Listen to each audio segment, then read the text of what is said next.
Hello, everyone, and welcome. Welcome to the MIDC's Women's Empowerment Network Self-Love 30-Day, 30 Minutes a Day series. And I just want to start by just thanking all of you who will join in today or join in later. I know that there is so much going on in the middle of a worldwide pandemic. Here we are. I mean, it's going down, right?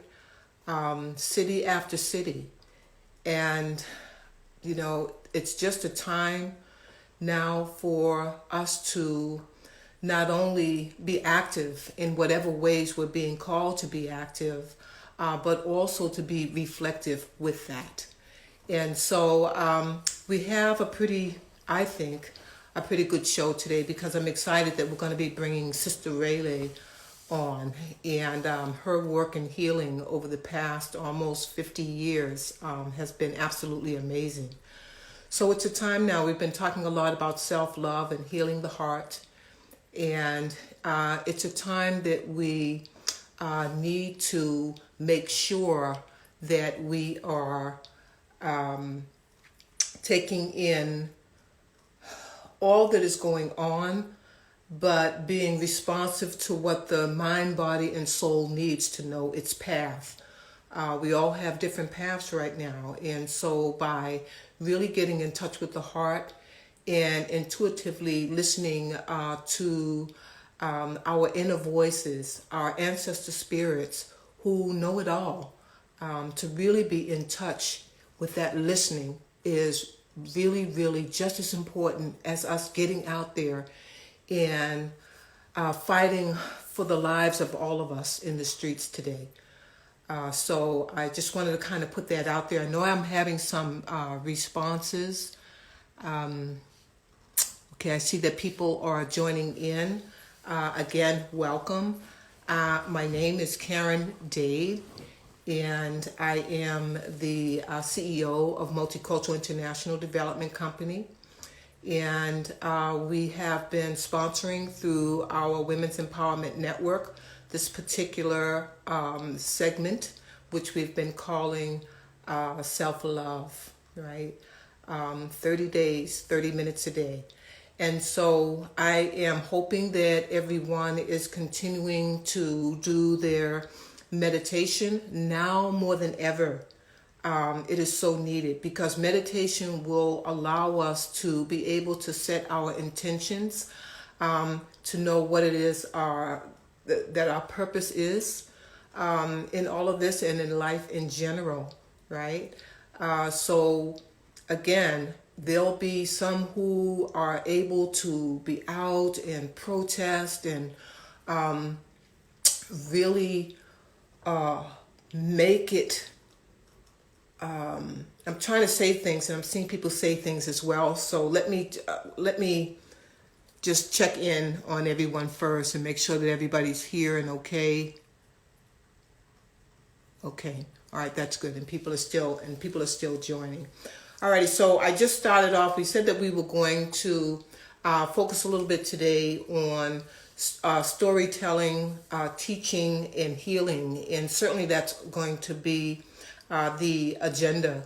We're going to have Sister Releigh, who's all the way there in Roxbury, Massachusetts. She's going to be coming on about midway through the show, so we're pretty excited about that. And she'll be sharing some healing techniques, the work that she does, but also, this is a time for Sankofa. That means going back to forget, to get what we forgot, going back to remember where we come from and the strength that we have, right? And how do we put that all together?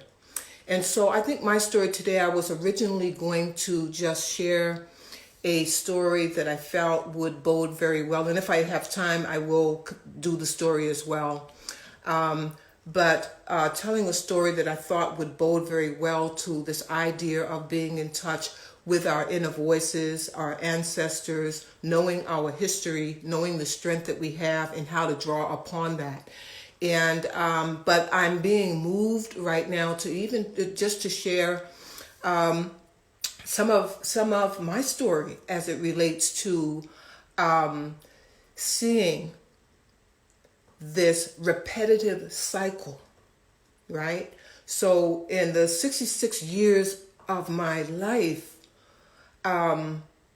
it has been very repetitive as it relates to us fighting for our rights, fighting for social justice.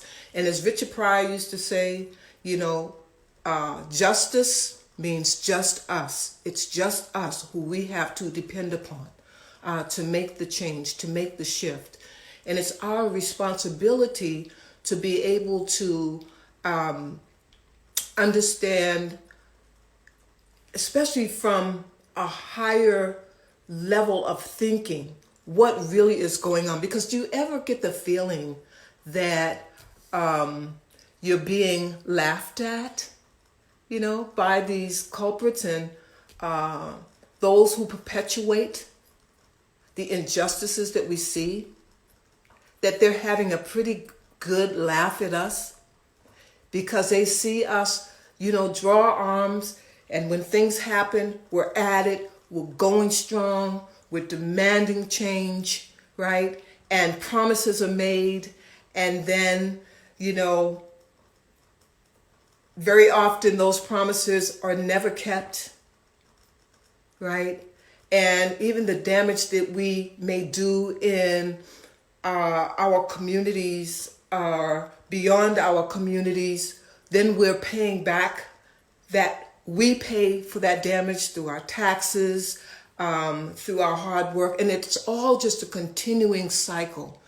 And so it's like, I'm asking, how do we break that cycle? Are we thinking about how do we break that cycle? Yeah, it's important to get out there and to demand change and to let our voices be heard and to do that in a collective fashion, right? And if we're going to really move that needle, though, it's going to take more than that. And so I want to just kind of bring you back to, I was talking with my daughter earlier this morning, and, she said, Mom, you should kind of share some of that. And I told her, I said, 1967, Watts riot, but there were riots similar to what's going on right now throughout the country in major cities, right? And at that time, we were burning down our own communities. And when I say our own communities, for those of you who know me, who've been on before, you know that I'm from Roxbury, Massachusetts. And especially during that time period, the majority of those who lived in Roxbury were of African descent. And so we destroyed our own communities. We had many Black-owned businesses during that time period. I think it was about 14 or 15. And all of those Black-owned businesses were wiped out in our communities, and they never returned. In fact, what happened is that it was a real door opening for the gentrification to begin to happen within the Roxbury community.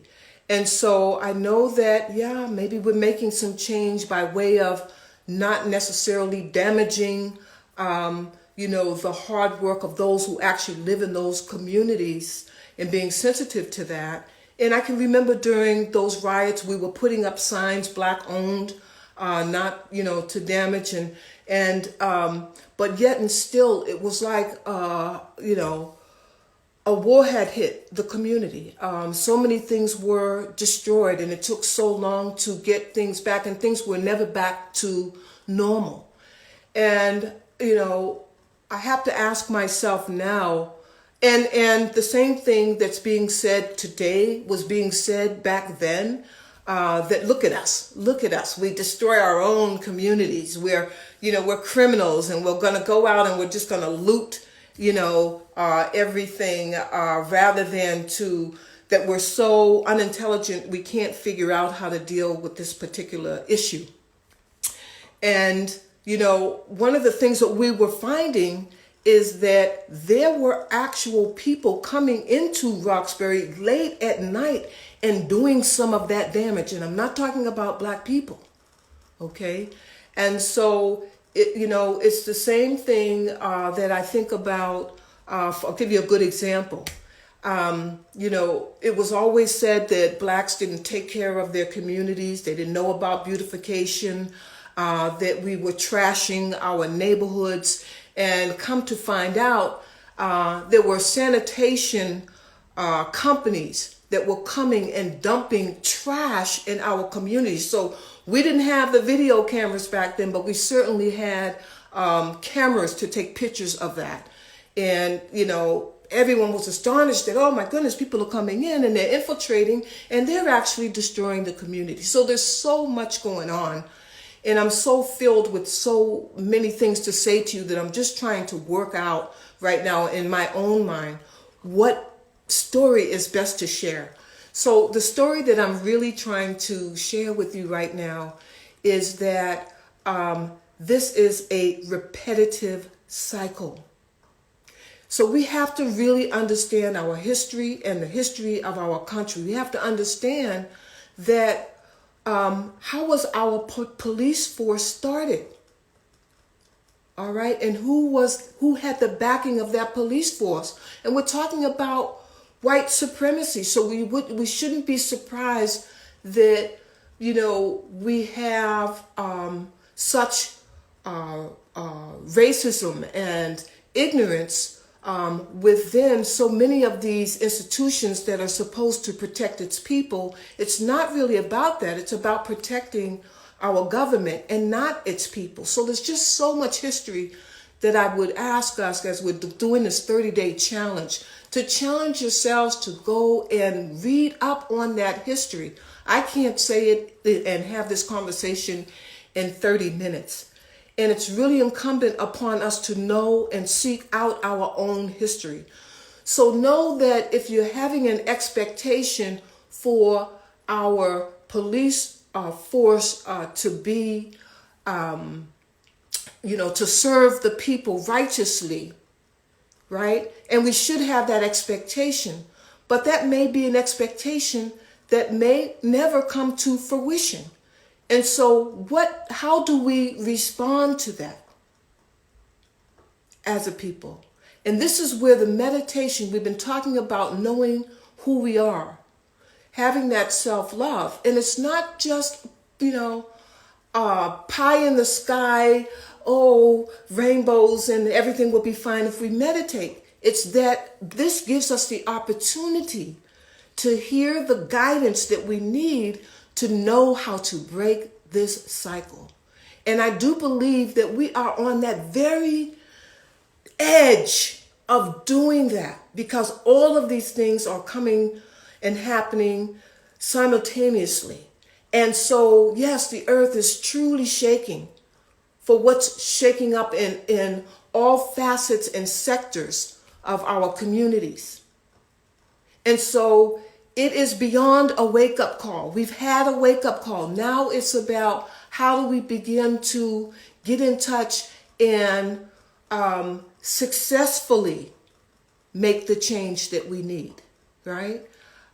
So again, know that this is not something new.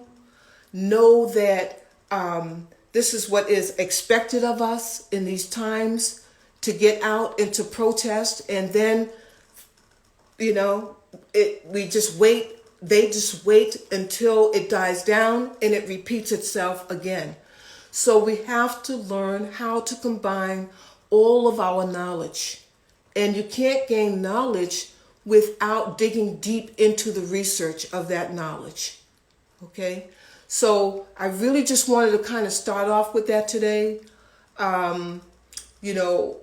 It's important, again, that we should be meditating on what we should be doing. I mean, I think about the elders who can't necessarily get out and protest. Many of us have been on those protest lines. I started, being involved with the civil rights protest marches when I was 7 years old. My dad had me, in doing sit-ins. We were doing protests where I saw my dad get hit in the head with a bottle as we were in protest lines. These are the 60s, right? And so it's been a continuous battle. and combating racism, but you got to understand that racism is a system.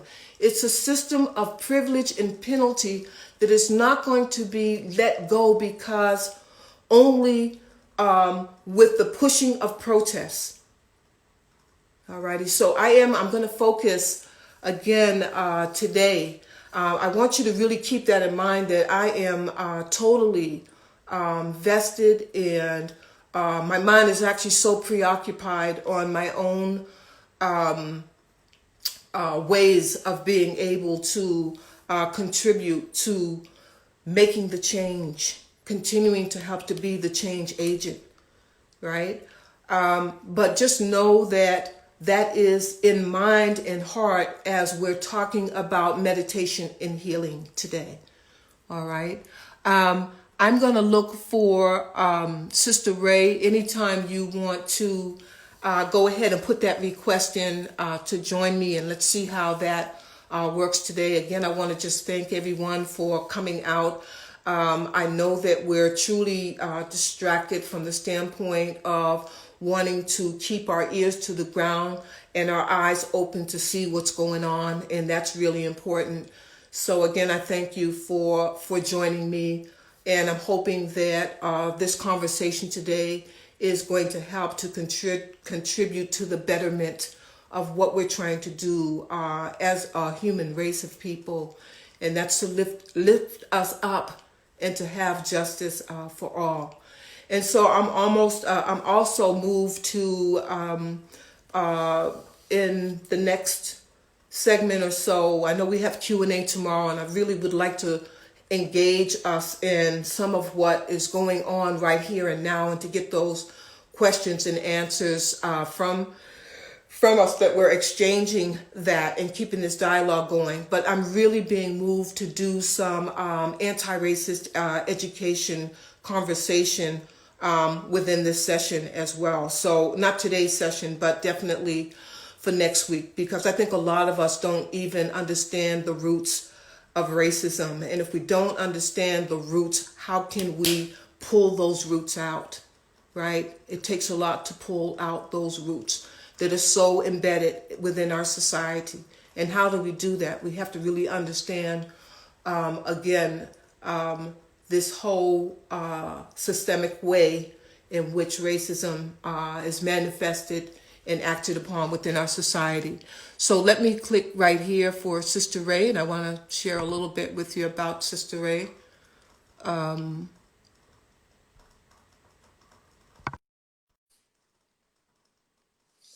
Sister Ray? Sister Ray? Can you try joining? You have to put a request in. Oh, wonderful. Hey there, greetings. Hi, greetings. I'm sorry that, it seems to be, I know yesterday we were, it was just time to use a little bit of humor, but at the same time, we were talking about denial, the denial not only of the pandemic and how we should be responding to that, but also denial of, we're talking about racism right now and police brutality and all the things that are going on that are impacting us in such horrible ways. And so I'm just so glad that you could join us. Everyone that is on, I want you to introduce you to my longtime friend and colleague, Sister Releigh. We've known each other. I think Sister Ray, I think we first met at the Y. I was doing jazzercise and you were doing massage, and that was, I don't know, was that like 1974-ish maybe? I forgot. But that long ago, right? It's a long time. Well, let's not even go with the numbers, but we've grown since then and have incorporated and added on so much since we've been there. And I love you. You're doing great work, and it's such a pleasure to be here to share some things with you and the community that reads into you. And I'm going to try to make it quick without being long-breasted, winded. But thank you. Thank you. Do you have any questions to ask me right away so I can address that? No, I think I would really like to, and we may have some questions coming up, from our viewers. But I think I would like to go right to the heart of the matter of the things that we discussed earlier. We've been discussing self-love, and that's really been your work for so many years. And just talking about some techniques and strategies for doing that and ways in which you actually do that as a professional. So maybe in just starting there, and then we can kind of converse back and forth on how that how that all goes. Mm-hmm. Great. Okay, well, let me just first let you know that I'm working a specialized technique that is an accumulation of all of the different techniques that I've worked through the years. Mm-hmm. And it has settled now into a magnetic therapy.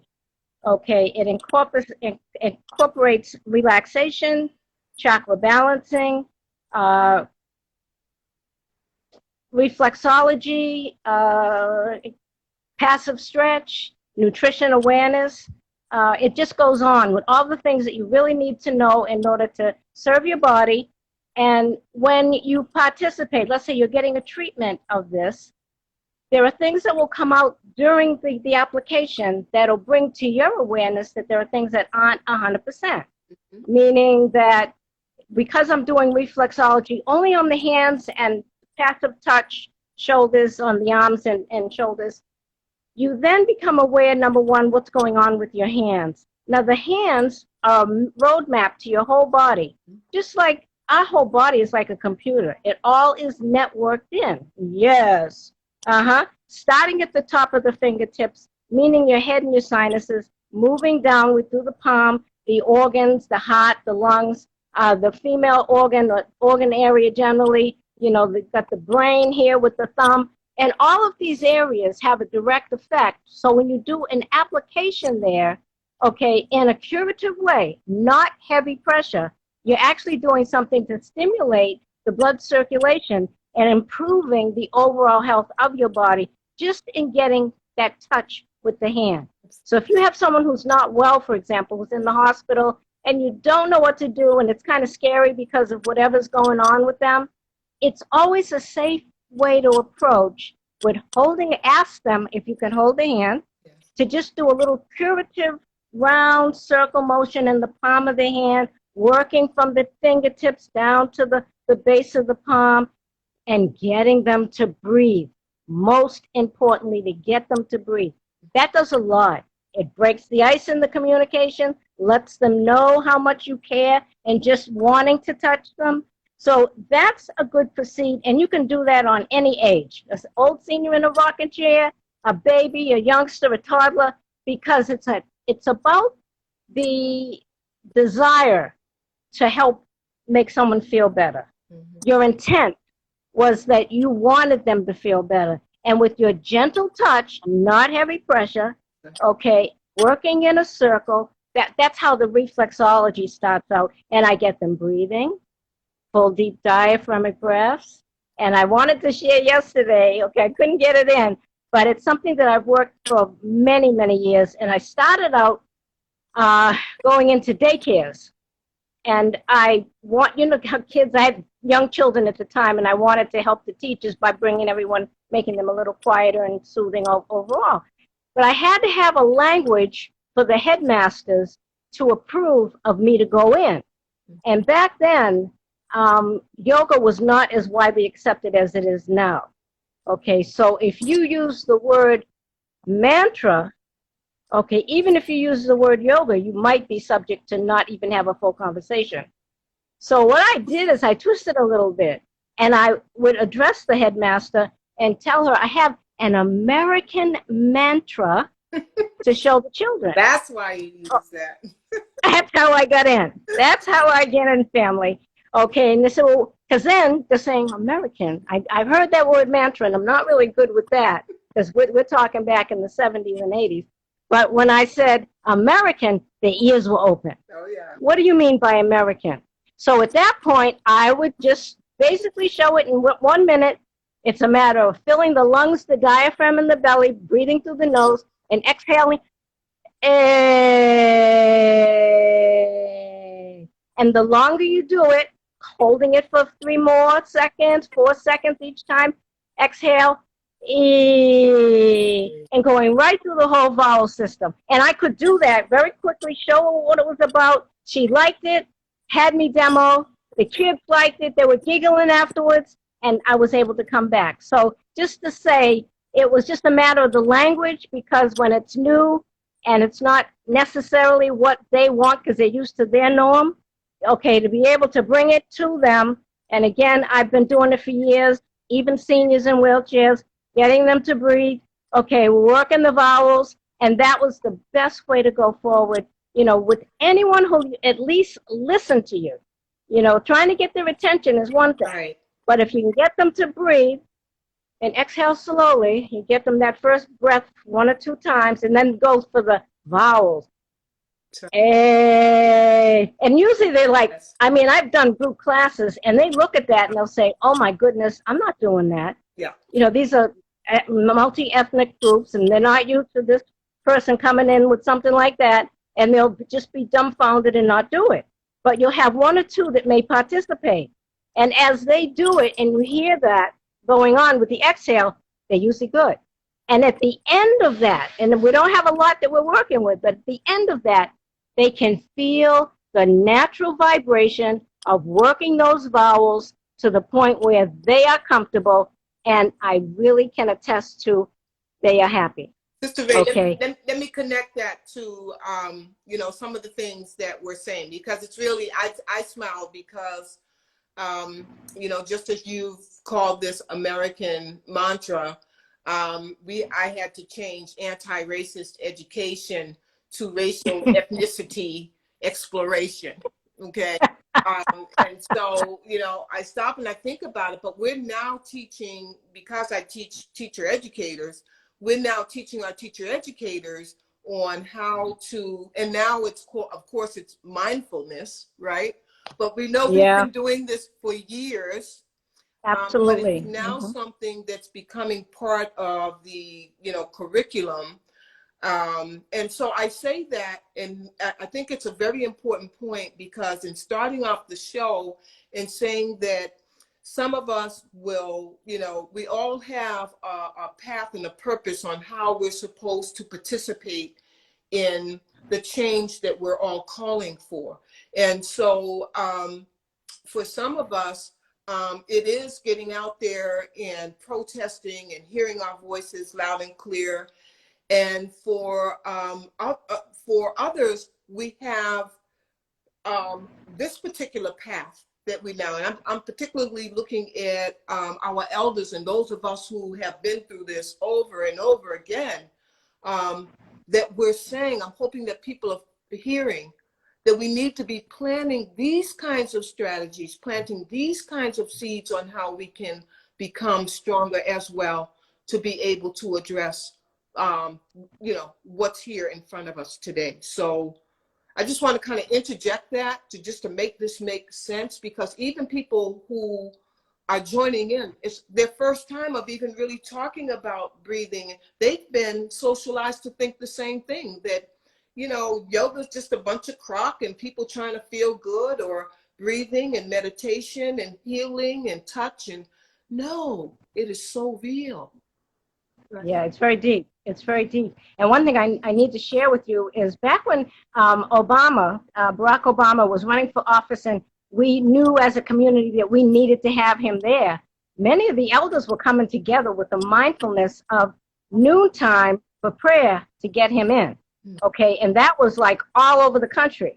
And I would certainly want to invite people to what I had been doing, okay, was midnight, okay, with the prayer in the third eye, to be able to open it up and connect, so you can ask questions to the ancestors, okay, to help with the healing if you have that going on, to help you solve problems. This is a midnight meditation, okay? I know we're Eastern Standard and we've got Pacific and all, but do it as you know it, okay, for that energy to collect. Absolutely. Okay, and while we're talking about energy, let me just show you. I do magnet therapy. This is, I don't know if you're going to.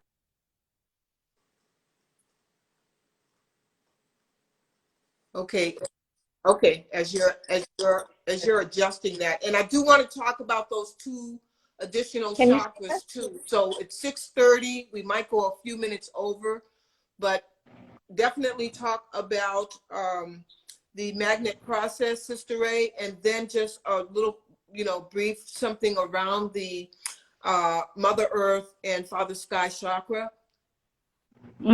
Yes, the two, the added. As I mentioned, it wasn't always easy to get the yoga into the system. The natural yogis that came over from India and tried to introduce this into the population, they were not easily accepted. Okay, so that with that being said, they had to modify much of their teachings to the public, particularly the Europeans who would accept or deny whatever they were doing. Okay, and in understanding more of what those chakras are about, you have to keep in mind when you get to the crown chakra, okay, where do you go? You go up to the universe, Father Sky. Okay, you're actually transmuting out there to the universe. You do it cautiously and with rhythmic motion. Okay, we're doing waves. Okay, but we're up the universe. We come down to the third eye. We're breathing properly. Okay, we're coming down to the throat, the heart, solar plex, rejuvenation organ, the lower back, and grounding to Mother Earth. That's so important. And you want to serve as the conduit for cleansing your body. Okay, so when you take this and grounding to Mother Earth, going back through your chakras all the way up and breathing and becoming aware of anything that may be stuck in these chakra areas. They are imaginary glands in this area in terms of chakras, but you can feel different sensations that may be stuck or difficulty when you're breathing that says, I don't feel 100% right there. Yeah. What's going on in that area? Even with a sore throat. Okay, you can say, why is my communication area a problem? And it's like, maybe I better start working on speech and rhythm and vibration and bringing up to the third eye. Okay, you're getting headaches. What are you seeing? What are you feeling? That awareness is there. Okay, because it's thumping, tromboning. And then you've got the crown chakra, and then you're up to the universe. That's always the best way when you want to release something, to send it up to the universe. They'll accept it. The ancestors will seize it and help you with all those motions to help get you through those challenging times. Give you answers to those questions. Okay. Sister Ray, we've been talking about this, but I want to kind of put it on the real side. So for instance, I had no idea of, I didn't plan a year ago that I wanted to do a 30-day self-love, 30 minutes a day challenge. That came through my dreaming and waking up and saying, this is what I need to do. And so I'm so guided in listening to my inner voice and my ancestors, that if you ask me to give an explanation of why I'm doing X, Y, and Z, like I say, I don't generally sit down and write a script for what I'm going to say, because we're allowing that voice. We're allowing that truth. We say speak your truth, but speaking your truth is speaking from your inner voice. It's speaking through the ancestors. And so for all of you listening, this is what we're talking about. Taking that time to breathe and to meditate and to allow yourselves to be able to be in touch with the reality of who we are and the voice that's within us, right? And then to respond from that. So can you take us through a breathing that we can collectively, I know we did this the other day as well, and I think it's good, as you just mentioned, that, with folks coming together at midnight to pray, we know that prayer and, and I can't discriminate. I think within any group, whether or not if you're a practicing Buddhist who will chant, or you are a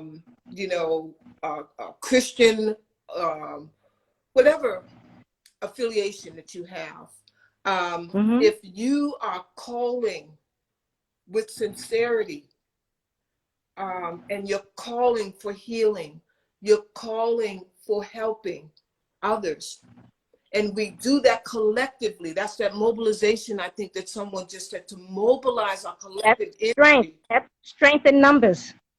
So if you can call or put us together and just take us through, it's 6:35. I'm going to let everybody know we'll extend for 5 minutes. Take us through one of your, we all have different techniques, and this is what I love about bringing on my friends and colleagues, because we all have different techniques of doing this. I just want to invite you and ask you to go ahead and put us in that collective mindset before we sign off today, and that we can carry that mindset throughout the weekend. With all that's going on, we're really going to need to be open to listen to the things that we should be doing in response to what's going on. So thank you very much for this.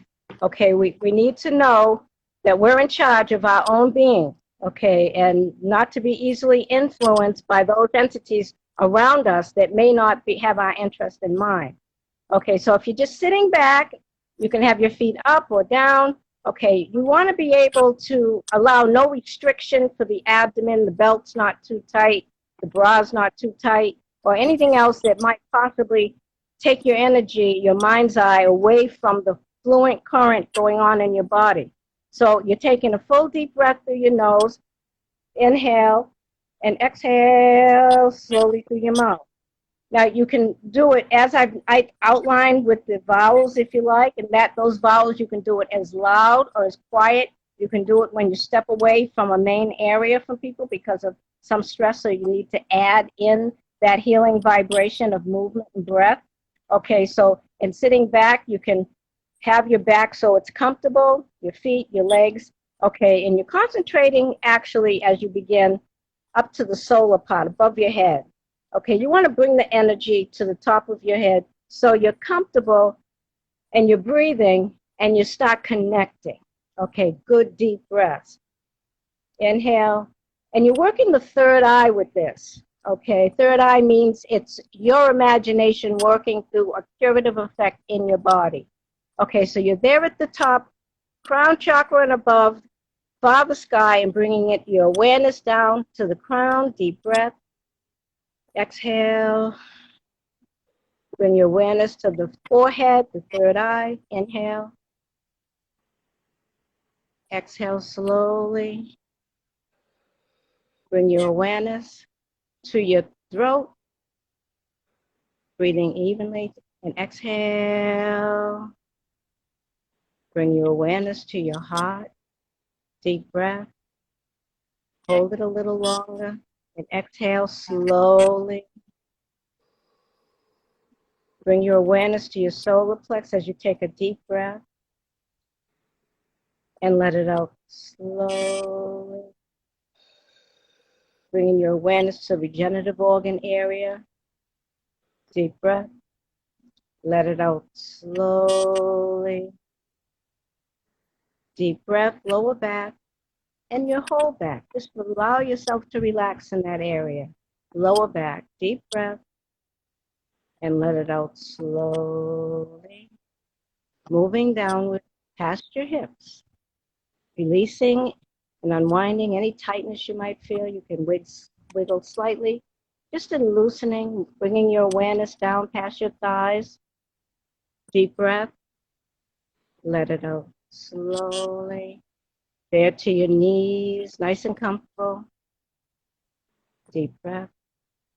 Let it out slowly. Down through your calves. Let them relax. You can wiggle your ankles so you can wiggle that calf. Moving downward. Your awareness is there at your feet. Deep breath. Let it out slowly. You can wiggle your toes, both feet. Inhale.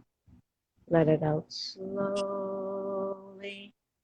And there, your feet are on Mother Earth, connecting with the planet, connecting to Mother Earth at ease, taking deep breaths, and gradually moving back up. The sweeping motion, the energy moves up, your awareness is up, moving up past the lower back root chakra, breathing evenly and deeply, healing regenerative organ area. Deep breath, let it out, moving upward, the solar plex, loosening and unwinding, being aware if any tightness is going on, moving upward, upward, to the chest, clavicle area, moving up, up, past the chin and up the face and cheeks, third eye, and there on the crown chakra to bring our awareness up, up to the universe, up to the clouds, up, and stay there for a moment. Allow your body to relax. Cause your body to relax. Become at ease and free. This is that quiet time for you alone. You can make plans. You can ask questions. Our network is out there. You can call them. They will answer. You'll find that in the reply of your daily action. So be sure to ask. Feel at ease. Breathe evenly and deeply. You can use it at any time you like, comfortably. Moving down to your third eye, and you can open your eyes and wiggle your fingers and wiggle your toes. It's just a good way to really start regenerating for yourself and self-healing. Because when you stop at these different areas where your chakras are known to be, okay, you feel changes that go on in your body from day to day. Okay, that, and even doing what I call the Afro Chi Sun Shu, which is a passive stretch first thing in the morning. And I'm sure, Sister Karen, you have your own routine. Okay, I can count on that. But doing that daily, okay, to actually identify anything you've eaten, any changes going on in your body that you need to be aware of, okay, so you can protect yourself so you're eating properly and making sure you have the right nutrients to support your body generally. Absolutely. Okay, that's a mouthful. Thank you so much, Sister Ray. Of course, we're going to be continuing on. I want to thank you. Sister Ray has been a Women's Empowerment member since its inception, always supporting the work that we're doing out here. She's also a part of our Wise Woman Circle. And so we're always so very happy to have you, Sister Ray, as you've been on, I think, every day. I don't know if you've even missed a day yet. And so I tried. I definitely tried. Yes, I'm sending so much love to you, Sister Ray, and just thanking you for just sharing your knowledge, your expertise, your beautiful spirit with us today. And usually we end this by calling on our names to empower ourselves, to know that we do have work to do, but we're not alone in doing it. And so I'd like for us to just call out our names and just say that we love ourselves, but then let's just spread that love to all of us, not only on live right now, but we just need to spread love all over the planet, in the universe right now. It's calling. And as we do that, we will be receiving. So let us be aware and open to receive as well. So Karen, Bernadette, Cardoza, McLean, Dade, I love you so much. I love you for listening to your heart and to listening to your inner voice. Thank you. Peace and love. It's out. Peace and love. Hotel. Lasha.